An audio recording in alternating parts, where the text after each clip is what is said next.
Thank you, Deputy Speaker. At the 2021 state election, tens of thousands of Western Australians in the Peel region put their trust in Mark McGowan and Labor. But now I hear nothing but buyer's remorse. People ask why the Peel Health Campus has not been fixed. People ask why many state government projects are delayed, over budget and underdone. And frankly, people are tired of the endless excuses and blame shifting. Last week in WA Parliament, the member for Murray-Wellington delivered an extraordinary display of buck-passing, blame shifting and, frankly, language unbecoming of a parliamentarian. Let's fact-check some of her claims. Fact-check 1. The member for Murray-Wellington said only Labor committed a record $160 million to transform our hospital into a truly regional hospital. In reality, Labor's record of health delivery and WA and Canning is a disaster. The Peel Health Campus has been named one of the worst hospitals in the nation on emergency waiting times. In 2022, ambulance ramping hours skyrocketed to reach their worst on record. They might have promised an upgrade, but this weekend the WA Health Minister admitted these urgent upgrades won't start for another year, and this was after the hospital was evacuated on Saturday because of black mould in the system. More excuses and more delays. Fact check 2, Lakeland Station. The member for Murray-Wellington was also happy to claim credit for the opening of the Lakelands train station. I first heard about this project when door-knocking in North Mandurah in 2016.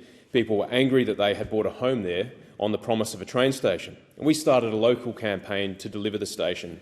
Community forums, phone calls, mail-outs, leaflet dropping, mobile officers. With the support of the local council, we secured $2 million for a business case and $10 million for the initial build.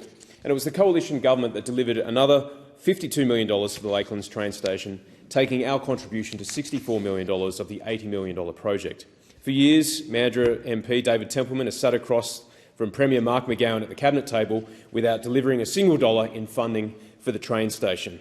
Yet here we are 2 weeks away from opening only because we campaigned and committed the money. Labor didn't want it and the people of Lakelands and I fought for it, and together we have delivered.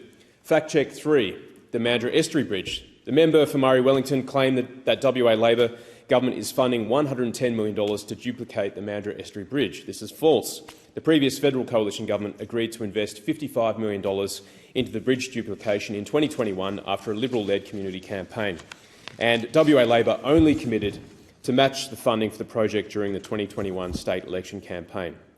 The final one might be the biggest delusion of Mrs Clark's, and this is fact check number 4, Pinjarra Heavage Haulage Deviation. This is a project which will get 600 trucks out of the town of Pinjarra every day and onto a new road. We committed $200 million. She's claiming 250. She's just plain wrong. We want competence, and they're not delivering it with WA.